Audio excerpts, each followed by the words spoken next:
रक्षाबंधन की हार्दिक शुभकामनाएं।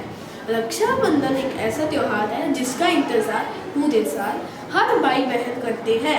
इसे लोग बहुत जोश और उत्साह के साथ मनाते हैं। बहन अपने भाई की कलाई पर राखी बांधती है और भाई द्वारा उपहार और रक्षा का वचन पाती है। भाई हमेशा बहन की रक्षा करता है। रक्षाबंधन का सही अर्थ है जो लोग हमारी रक्षा करते हैं और मुसीबतों और संकटों में हमें बचाते हैं, उन्हें हमें रक्षा सूत्र जरूर बांधना चाहिए, चाहे वो हमारे माँ बाप हो, भाई बहन या फिर दोस्त हो। जैसे विद्यालय में आयम्मा, गार्ड, घरों के चौकीदार और सबसे महत्वपूर्ण हमें पेड़ों को भी राखी बांधनी चाहिए, क्योंकि वह हमें प्राणवायु देते हैं और प्रदूषण जैसे संकट से बचाते हैं। हमें पेड़ों को राखी बांधनी चाहिए और उन्हें बचाने का संकल्प लेना चाहिए। प्रीत के धागों के बंधन में स्नेह का उमड़ रहा संसार। सारे जग में सबसे सच्चा होता भाई बहन का प्यार। नन्हे भैया का है कहना, राखी बांधो प्यारी बहना। धरती ने चंदा मामा को इंद्रधनुष की राखी पहनाई। बिजली चमकी खुशियों से रिमझिम झीने झड़ी लगाई। आया सावन का महीना, राखी बांधो प्यारी बहना। मैं साक्षी आपको रक्षाबंधन से जुड़ी एक कहानी बताने जा रही हूँ। आज मैं आपको रक्षाबंधन से जुड़ी रानी कर्णावती तथा हुमायूं की कहानी बताने जा रही हूँ। रानी कर्णावती ने हुमायूं को राखी बेचकर मदद की गुहार लगाई थी। हुमायूं ने रानी कर्णावती की मदद करने का फैसला लिया था। राणा संग्राम सिंह उर्फ राणा सांघा की विधवा रानी कर्णावती ने हुमायूं को तब राखी भेजी थी जब गुजरात के बादशाह बहादुर शाह ने चित्तौड़ पर हमला किया था। उस वक्त चित्तौड़ की गद्दी पर रानी कर्णावती का बेटा था। उनके पास इतनी फौजी ताकत भी नहीं थी कि वह अपने प्रजा तथा राज्य की रक्षा कर सके। जिसके बाद रानी कर्णावती ने हुमायूं को राखी भेजकर मदद की अपील की थी। हुमायूं ने एक मुस्लिम होते हुए भी रानी कर्णावती की मदद करने का फैसला लिया था। हुमायूं चित्तौड़ की हिफाजत के लिए अपनी फौज लेकर निकल पड़ा और कई 100 किलोमीटर का रास्ता तय करने के बाद वह चित्तौड़ पहुंचा। पर जब तक हुमायूं चित्तौड़ पहुंचा था तब तक बहुत देर हो चुकी थी।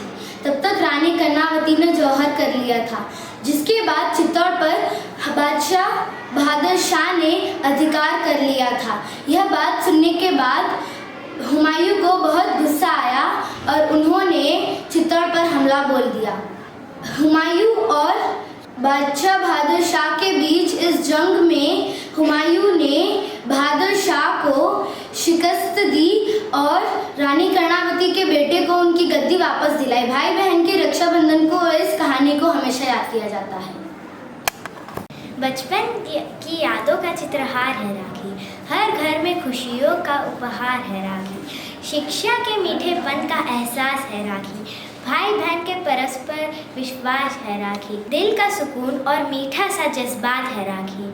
शब्दों का नहीं, पवित्र दिलों की बात है राखी। भाई बहन का जो प्यार होता है वही तो रक्षाबंधन का त्योहार होता है। नमस्कार, मैं आद्या अग्रवाल आज रक्षाबंधन के उपलक्ष्य में एक कविता बोलने जा रही हूँ जिसका शीर्षक है राखी। भाई बहन का शुभ दिन है आज। भाई की कलाई पर सजा है राखी का ताज। बहना की आंखों में है बहुत प्यार। भाई के हाथों मिलेगा उपहार। चंदन का टीका, रेशम का धागा, सावन की सुगंध, बारिश की फुहार। भाई की उम्मीद, बहना का प्यार। मुबारक हो आप सभी को रक्षाबंधन का त्योहार। अब मैं आपको रक्षाबंधन से संबंधित एक और महाभारत काल की कहानी सुनाने जा रहा हूँ। एक बार शिशुपाल ने अपने अपराध की सीमा लांघ दी, यानी 101 महाअपराध किए। उसने श्री कृष्ण के विरुद्ध अमर्यादित भाषा का उपयोग किया। अपने अपराध की सीमा लांघते ही श्री कृष्ण ने अपने सुदर्शन चक्र का आह्वान किया और शिशुपाल का मस्तक अलग कर दिया।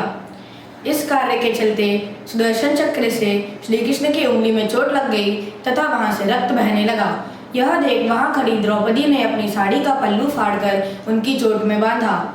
उसी क्षण से श्री कृष्ण ने द्रौपदी को अपनी बहन के रूप में स्वीकारा। उन्होंने द्रौपदी जी से कहा कि जब भी वह अपने आप को संकट में पाए वह श्री कृष्ण के नाम का आह्वान कर सकती हैं। श्री कृष्ण ने अपने वचन का पालन किया। जब धृतराष्ट्र के दरबार में द्रौपदी का चीरहरण किया जा रहा था, यानी उनकी साड़ी उतारने का प्रयास किया जा रहा था। अपने आप को संकट में पाकर द्रौपदी ने अपने भाई श्री कृष्ण के नाम का आह्वान करना शुरू किया। अपनी बहन को मुसीबत में पाकर श्री कृष्ण ने अपनी शक्तियों से उनकी साड़ी बहुत लंबी कर दी।